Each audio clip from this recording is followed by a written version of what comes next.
Good morning to everyone. आज हम चर्चा करेंगे माँ भगवती, जो कि अभी माँ भगवती का महापर्व शरद नवरात्रि का आज तीसरा दिन है। मैं आप सबको इस जगत जननी माँ भगवती, जो समस्त सृष्टि की का पालन करने वाली है, मैं आप सबके लिए उनसे शुभकामनाएं मांगता हूं कि हम सबका जीवन सुखमय हो और हमारे जीवन में जो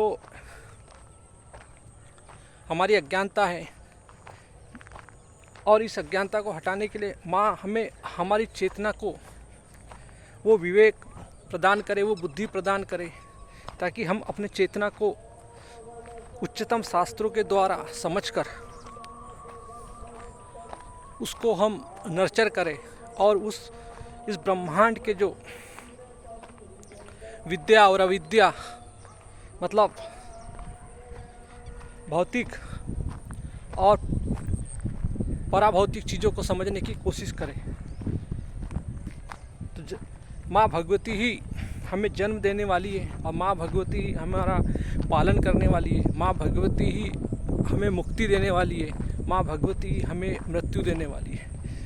तो ये 9 दिन का जो पर्व है, ये हमारे लिए एक 9 दिन शुभ अवसर लेके आया है, ताकि हम अपने चेतना को उच्चतम स्तर पर ले जा सके और हम स्वयं के बंधनों से मुक्त हो सके।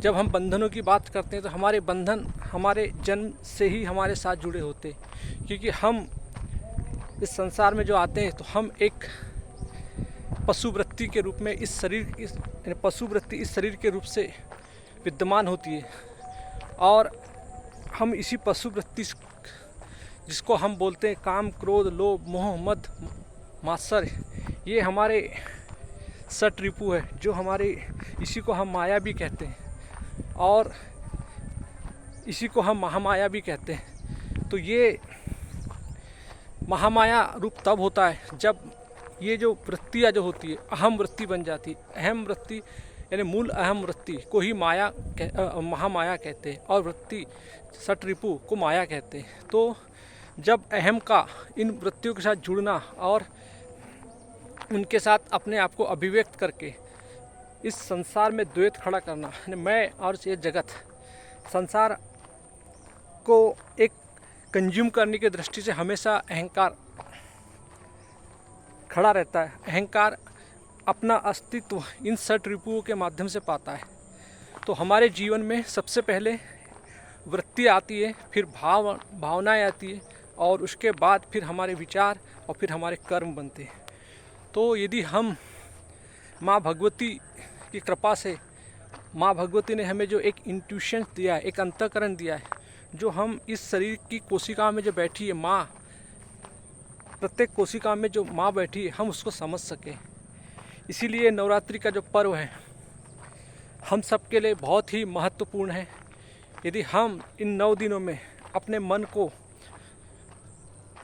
यदि मन के कचरों को हटाकर, इन मन में जो पुराने अतीत भरा हुआ है, इस अतीत को हटाकर यदि हम अपने मन को नया कर ले, नया करना मतलब होता है कि हम माँ भगवती की स्तुति करें, यानी अपने अहंकार, हमारा सबसे बड़ा मूल बंधन होता है, हमारा अहम भाव होता है। क्योंकि जो अहंकार होता है, जो अज्ञान है, जो होता नहीं लेकिन समझता है कि मैं हूँ, उसका पहला संबंध शरीर से होता है।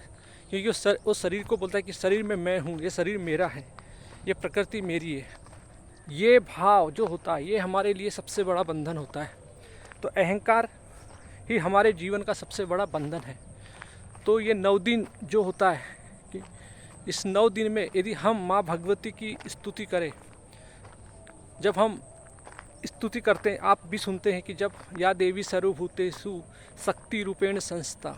दोस्तों, ये हमारी दुर्गा सप्तमी में ये वृत्तांत आता है, जब देवता असुरों से हार जाते हैं तब माँ भगवती से प्रार्थना करते हैं, प्रेयर करते हैं कि माँ, आप ही इस जगत में हर जगह विद्यमान है, आप ही इस शरीर में शक्ति बनकर वास करती है, आप ही शरीर में बुद्धि बनकर वास करती है, आप ही शरीर में विवेक बनकर वास करती है।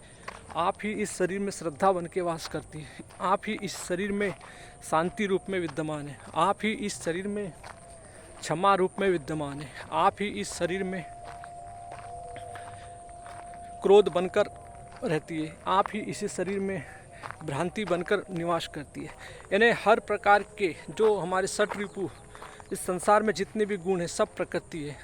यानी ये संसार यानी उस शिव निराकार की अभिव्यक्ति शिव जो अपने आप को 3 रूपों में मैनिफेस्ट करती, तम रज और सत रूप में।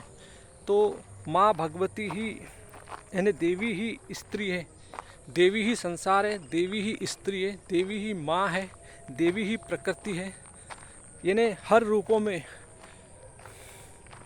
जो है वो देवी है। और देवी के गुण हम चाहे नर हो, पशु हो, पक्षी हो, इन संसार में जितनी भी चीज़ें सब उस देवी के कारण ही है, उसकी ही अभिव्यक्ति है।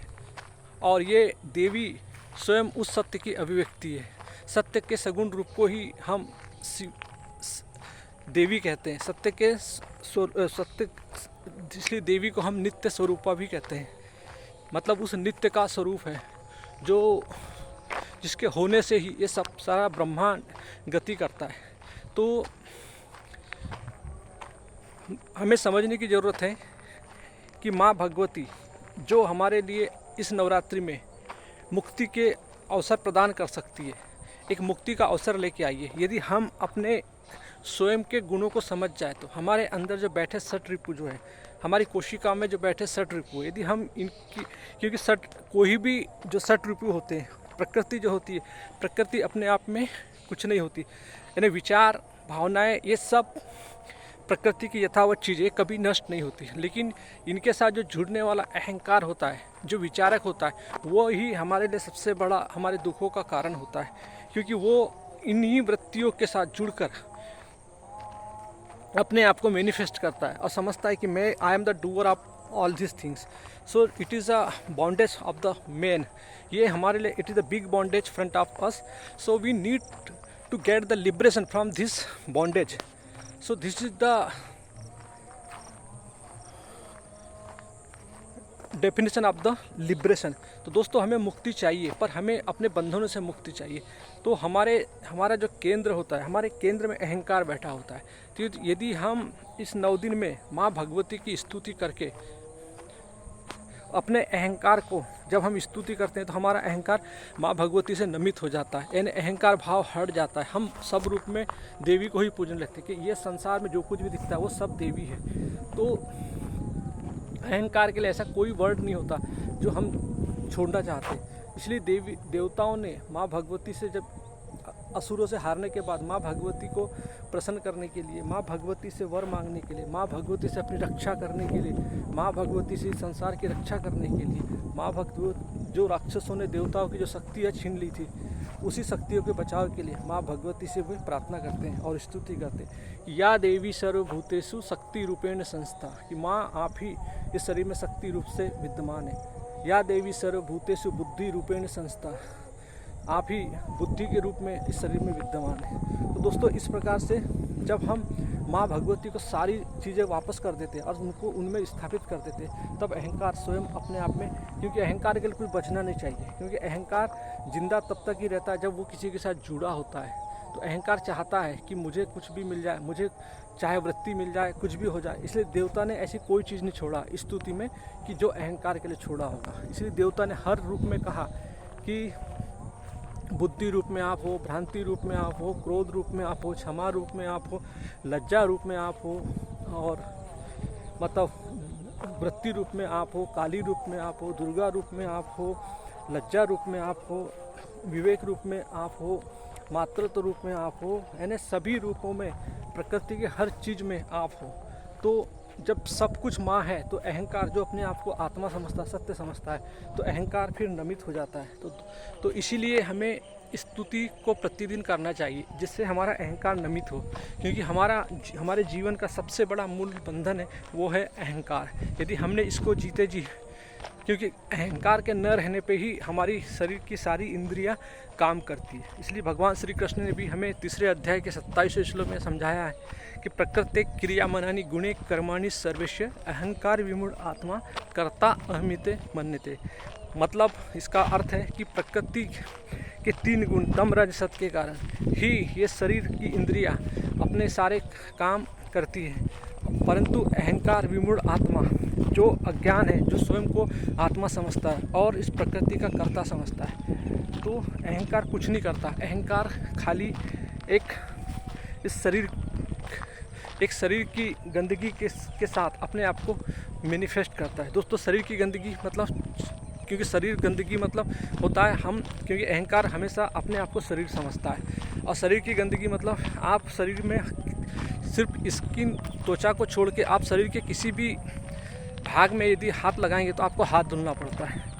तो अहंकार हर चीज़ से मैला हो जाता है। उसी प्रकार अहंकार हमारे अंदर जो हमारी मान्यता, अतीत की जो मान्यता, परंपराएं, कल्पनाएं, अंधविश्वास, पाखंड, इन सब को लिए, कपट, छल, इन सब को लेके अहंकार अपने आप को मैनिफेस्ट करता है। तो दोस्तों, अहंकार हमेशा अज्ञान में रहता है, अहंकार हमेशा गंदगी से पैदा होता है। तो अहंकार को हटाना ही हमारे जीवन का मूल उद्देश्य है। दोस्तों, हमें मोक्ष, लिबरेशन की दृष्टि ही हमें मिली ताकि हम स्वयं को इन सट रिपू से मुक्त कर सके। यानी सट रिपू से मुक्त नहीं करना है हमें, मतलब अहंकार से मुक्त होना है। अहंकार को समझना है। अहंकार जो कुछ भी यानी हमारे अंदर जो कुछ भी ये गतियाँ हो रही है, यानी जो भी भाव, इमोशन आ रहे हैं, उस इमोशन के पकड़ने वाले को देखना है कि कौन है हमारे अंदर जो हर गलती के साथ अपने आप को मैनिफेस्ट करता है। तो दोस्तों, वही हमारा अहंकार होता है।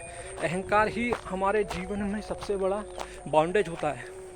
तो यदि हम अपने ज़िंदगी में जीते जी इस अहंकार को समझ लें तो हम अपने इन बंधनों से मुक्त हो सकते हैं। शरीर गति तो करेगा, लेकिन शरीर के पास जो अहंकार, जो भोग की दृष्टि से इस संसार को देखता है, वो हमारे साथ घटित नहीं होगा। क्योंकि जब अहंकार भोग करता है तभी हमारे जीवन में दुख आता है। तो ये नवरात्रि, ये शरद नवरात्रि हमारे लिए एक संदेश लेके आई है, एक शुभ अवसर लेके आई है कि माँ भगवती से हम प्रार्थना करें कि हमारे अंदर जो कुछ भी दिन रात कई सालों से जो हमारे अंदर जो अहंकार बैठा हुआ है, इस अहंकार को माँ भगवती को सुहा कर दे, माँ भगवती को अर्पित कर दे। क्योंकि अहंकार प्रकृति से उठता है और माँ भगवती ही है जो हमें हर प्रकार से रक्षा कर सकती है। माँ ही, इसलिए हमने कहा है माँ ही जन्मदायिनी है, माँ ही मुक्तिदायिनी है और माँ ही मृत्युदायिनी है। इसीलिए माँ भगवती यानी प्रकृति में रह के ही हम प्रकृति का सहारा लेके ही उस सत्य तक पहुँच जाएंगे। हमारा स्वभाव है सत्य। हम इसलिए हमारे उपनिषदों के महावाक्य और वेदों के महावाक्य हमें समझाते हैं, तत्व तोम असि, अहम ब्रह्मास्मि, प्रज्ञानम ब्रह्म, अयम आत्मा ब्रह्म। दोस्तों, ये महावाक्य हमें समझाते हैं कि हम ही स्वयं, यानी तत्वमसि, यानी तुम वह हो मतलब तुम ही वह सत्य हो। तो हमारे अंदर ही वो सत्य भरा हुआ है। उसी के होने से हमारे वाणी बोल पाती है, आंखें देख पाती है, कानें सुन पाती है, नाकें स्मेल ले पाती है, स्किन स्पर्श कर पाती है, कर्मेंद्रियाँ चल सकती है, ज्ञानेंद्रियाँ सब चीज़ का अनुभव, एक्सपीरियंस ले सकती है। दोस्तों, ये सब चीज़ हमारे उस सत्य के होने से होता है। जिस प्रकार पानी में नमक को डालने पर नमक पानी के हर कण कण में हो जाता है, उसी प्रकार उस परमात्मा की चेतना इस संसार के हर वस्तुओं के साथ, हर चीज़ों के साथ जुड़ी हुई है और उसी में घुल जाती है। तो हम भी उसी परमात्मा के एक अंश हैं। परमात्मा ही हमारे अंदर है। सिर्फ हमारे अंदर जिसको अहंकार समझता है, मन, बुद्धि, चित्त, अहंकार, ये हमारे शरीर के एक इंस्ट्रूमेंट है। सो दैट कि मतलब we can understand all this things which is happening inside the body and outer side in the world. यानी स्थूल रूप में और शरीर, सूक्ष्म शरीर के रूप में क्या हो रहा है, इसको हम अपनी इंद्रियों के द्वारा माध्यम से समझ सकते हैं, अपने अनुभव के माध्यम से समझ सकते हैं। तो ये 9 दिन का पर्व हमारे लिए एक शुभ अवसर लेके आया है। इस अवसर को गवाइए मत, माँ भगवती से प्रार्थना कीजिए और दुर्गा सप्तशती जैसे ग्रंथ को अच्छे से समझिए। पढ़ना नहीं है, उसे समझना है, क्योंकि हर व्यक्ति से जब पूछा जाता है तो बोलते हैं हम दुर्गा सप्तशती पढ़ते हैं। पढ़ना एक उपन्यास होता है, उपन्यास तरीके के पढ़ने को पढ़ना नहीं बोलते। पढ़ना मतलब होता है समझना, उसको गूंथना, उसके एक एक मीनिंग को पढ़ना, समझना। क्योंकि माँ भगवती 3 रूप में अपने आप को अभिव्यक्त करती है। तमो रूप महाकाली का रूप होता है, रजोगुण महालक्ष्मी या दुर्गा जी का रूप होता है, सतोगुण माँ सरस्वती का रूप होता है। तो इसी प्रकार से दुर्गा सप्तशती में 13 अध्याय है और 700 श्लोक है। तो पहला अध्याय माँ काली को समर्पित है, दूसरों से 5वां तक माँ लक्ष्मी जी को है, रजोगुण को, और 5 के बाद के 13 अध्याय तक माँ सरस्वती जी को है। दोस्तों इसी प्रकार से सबसे पहले जो माँ काली जो है मधुकैटभ का श्रृंगार करती है और दूसरे चरित्र में महिषासुर का वध करती है। इस प्रकार से हम माँ भगवती के महिमा को जान सकते हैं और उनके आशीर्वाद लेके हम अपने जीवन में मुक्ति पा सकते हैं। तो जो तृतीय चरण जो होता है, जिसको हम बोलते हैं, यानी जो 5 से लेके जो 13 तक होते हैं, उसमें माँ सरस्वती होती है और उसके जो असुर होते हैं, राक्षस, वो होते हैं शुंभ निशुंभ।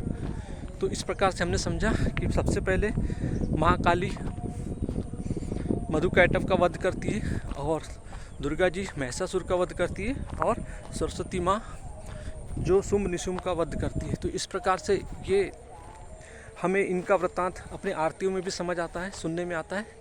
तो ये हमारे कहना चाहिए दुर्गा सप्तशती है जो मार्कंडेय पुराण से है। इसे हमें समझना चाहिए, पढ़ना चाहिए और जीवन में उतारना चाहिए। तो दोस्तों आई थिंक आपको यदि ये वीडियो अच्छा लगा, यदि आपको कुछ समझ आया, यदि कुछ आपको, तो आप इस कमेंट्स में लिखिए ताकि इसी प्रकार की डिवाइन